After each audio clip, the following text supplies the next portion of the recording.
welcome. My name is Apero. If you don't know me, I am an Australian Gwent streamer living in Germany.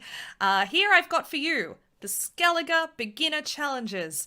I hope you enjoy these videos. If you haven't already, please do hit that subscribe button. I really appreciate it. I'll bring you loads more beginner and intermediate content, as well as gameplay highlights, weird, wonderful moments. These are live recordings from my stream, so if you haven't checked out my stream, check that out too. And yeah, enjoy the videos, and I hope you learn lots. Bye. So the next challenge we're going to look at is Battle Fury. Cadets at Nilfgaard's Officer Academy are drilled in the following rule. Only strike a Skellige if you're confident your blow will kill. If you merely wound, you will quickly regret it. Okay, so there we go. That's something just to know. Don't wound a Skellige, man or woman.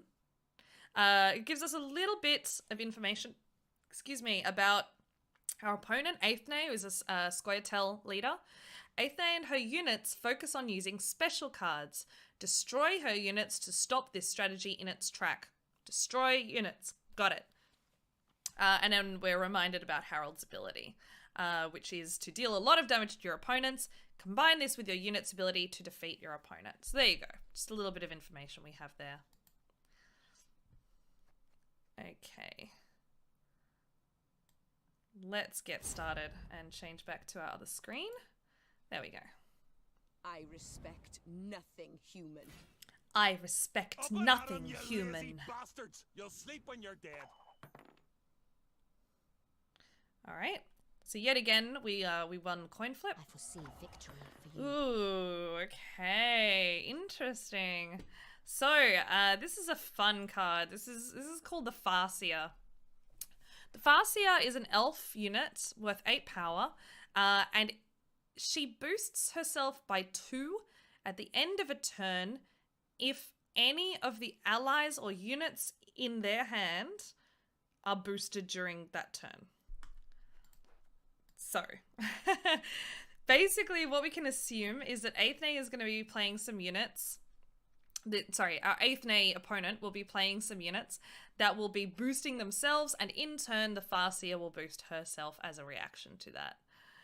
So, that's what we're going to be up against. Now, the thing at the beginning kind of said to us, kill their units! Kill their units! So I'm going to take them at their word, and I think because we already have our favorite combo right here, that is the Hjalmar Triss combo, we're going to try to save that for round 3 when we need points the most. And we're actually going to just start pinging down this Farseer using our hunters. Welcome back, Sapicus. What is it?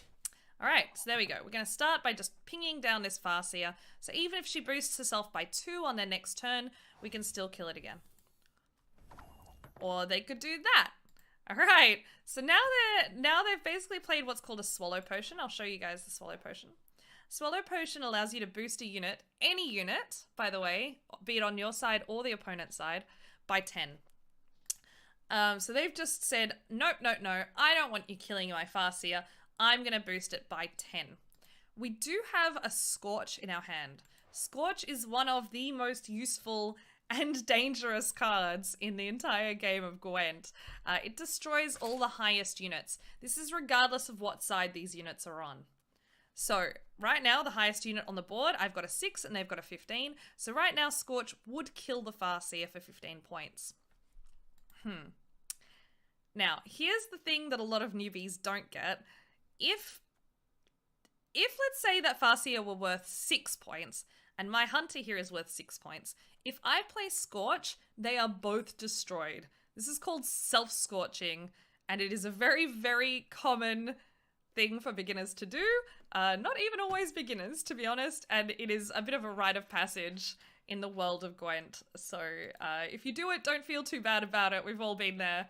But it is something to be aware of and to be very careful of before you play Scorch. Always check the board to see if you, in fact, might have the tallest unit at that particular moment in time. Okay, so I think in that case, it's too far out of reach for us to kill with our units. We could Scorch it, but I'm not desperate to do that just yet. So I think we're going to wait a little bit. We do have to make sure we don't then have a unit taller, but I think for now we can actually just play our on-crate warrior. Also because We'll agree to move it. we can see here that we have a Priestess of Freya, which resurrects a bronze soldier. So we have to make sure that we have bronze soldiers in our graveyard. And you can see they're making it even easier for us here. They're boosting her up even further. So there's no chance. Even if we played Hjalmar and Triss now, there is no chance that we are going to have a taller unit than them as it stands right now. Yeah, FA says Foul said it happened way too many times with gold immunity. Yeah, I've heard that. Alright, so if we burn it now, they go 12 points behind. Yeah, it's not a terrible idea, but it's also not totally secure. I'm actually thinking we might... Ooh, it's pretty tempting though, isn't it? To kill it now. I don't know, guys. We could also play our on-crate blacksmith. The thing that on-crate blacksmith does that is good is that it strengthens an ally by 2. So strengthening is a permanent change in the power of a unit. Boosting, this is what's been happening here. Boosting is when you see this green number, that means a unit is boosted from its original. It's temporary. It's a temporary change. And as I said, the numbers turn green. With strengthening, the number stays white and it's a permanent change. This helps us, for example, with the Priestess. When we resurrect one of these 2 units, they will be worth 2 points more. So I think I'm actually going to play that now, just as a form of carryover, so that we can have those few more points in future rounds when we resurrect one of these 2. Just so you know, carryover refers to the amount of points that will be... I guess, carried from this round into a later round. So it's basically, think of it like an investment in a future round. So even though we won't be ahead on points, I still think this is a good little investment to make. Now, except I forgot that it's only on 1 unit. So that's my mistake. We probably should have put that on the Tursek Hunter. That was my mistake. All right, there we go. All right, so this is where I think we're going to take the opportunity to play our Scorch. So you see they've played quite a few boosting units. The Farsi is worth 33. If we play our Scorch now, they're going to be 14 points behind. So I think it's pretty good time to do it. I might wait just one more turn. Why don't we see if we can just get one more turn out of them. And then we'll Scorch them. Let's try it. One more, just one more. Let's drop the Hunter onto that 5-point unit. There we go.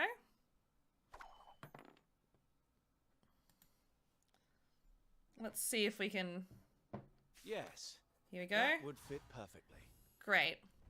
So just so you all know, the mistake that our opponent is making here is that they keep playing all of these units onto the Farseer. So they've got one really tall unit. That means if I can destroy that unit, which I can, they're kind of screwed. Right? They've invested all of their points in that unit. It would be much better to apply swallow potions to different units, or of course to play the ale instead. But anyway, now is the time for our Scorch, guys. This is a bit of what we call Scorch porn. We've got a 45-point unit. We're going to put them 23 points behind, like this. Beautiful. All right, now they're 23 points behind. It looks like they're going to keep playing. A storm is coming. Let's enjoy the weather while we still can. All right, and now we've got the same situation we were talking about last game, where they're down 1 card, but we are up on points. We have more points than them. They're down 1 card, so this is where we pass, and we force them to go 2 cards down, which gives us a great advantage going into the future rounds. Hello, Siladal. How are you doing? So today we're just playing through the Skellige Challenges.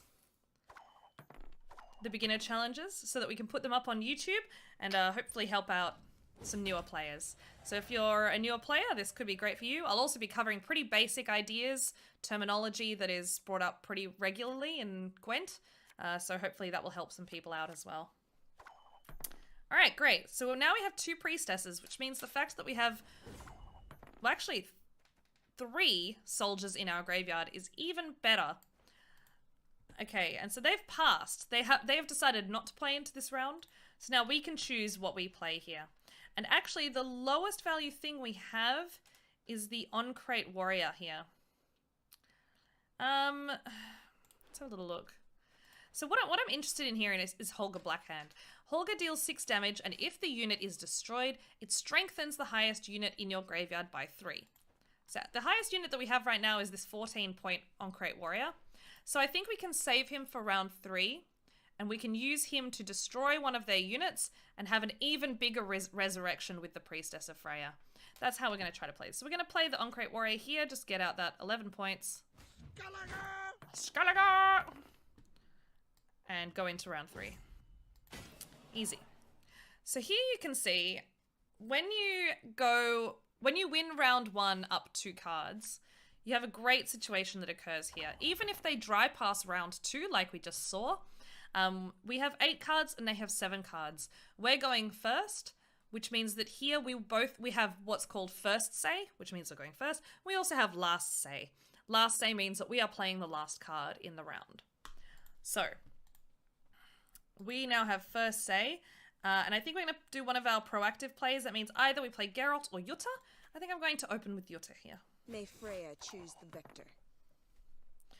Again, proactive plays means they're not reacting to anything on the board. You should be. Reactive plays are relying upon something, some condition or cards existing already that allow you to play, whatever your strategy might be. All right, so we can kill that straight away with Harold if we want to. And given the clues that we got at the beginning of this game, I think that might actually be what we want to do. We could try to ping it down and then hit it with Holger Blackhand, but I think that's actually a little bit risky because we know that they're playing a lot of swallow potions and they're probably going to just boost her up. So I think we're actually going to lose 2 points of value. Harold hits for 10 points, remember, and this is only worth 8. But I think we're helping ourselves in that we are going to save ourselves a lot more points than 10 by killing her now. Here's the better loot than in your wildest, wettest dreams. There you go.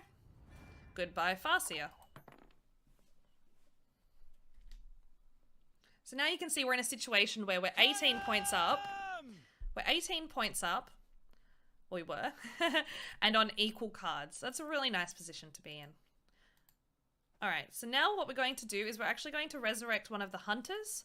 And we're going to pull this sentry down to 4 points. We're going to hopefully be able to hit it with Holger Blackhand.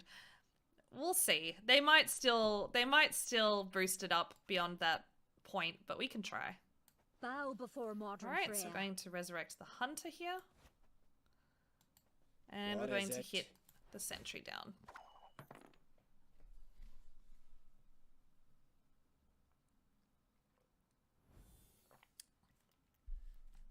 This moment. Okay. I've seen it already. So here we go. As predicted, this is under 6 points. So we can actually kill it with Holger Blackhand, strengthen up this 14-point unit to 17 points, and that'll give us an 18-point resurrection with the Priestess.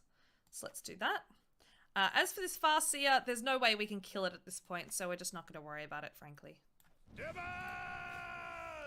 There we go. And now if we check our graveyard, we can see the on-crate warrior is now worth 17 points. Kayam! Okay, no problem. So let's play these out first. Let's start with Geralt. Let's get this over with. And of course, Roach, who again, just as a reminder, is summoned from our deck when a gold card is played. It's important to note 2 things about this card. Roach only appears when you play a gold unit from your hand. So if you're playing a gold unit, for example, based on a leader or from a tutoring card such as Last Wish, Roach will not appear in those situations. The other thing that's really important, and this is probably more important for beginners to know about, is that Roach will not be summoned if she's in your hand, only if she's in your deck. That's important. So that means you don't ever really want to see Roach in your hand. Okay, so now we're going to drop Jalmar. Here we go. 5 points on the other side. Who wants to taste Skellige steel? There's the Lord of the Undvik, who we want to kill. We're going to kill it with Triss. Okay, we don't really mind about that. It didn't kill our Hajalma, so it's not going to impact the Triss here that we do. Kill the Lord of the Undvik. Our Hajalma is still boosted by 10, so it doesn't matter that he's damaged. It's fine. He still gets the 10-point boost. There we go. So we're 26 points ahead. We can just pass here and win the game. However, I do want to just demonstrate that if we use the Priestess, we can resurrect the Oncrate Warrior for a full 18 points. Oh, sorry. 17 points because he damages himself by 1.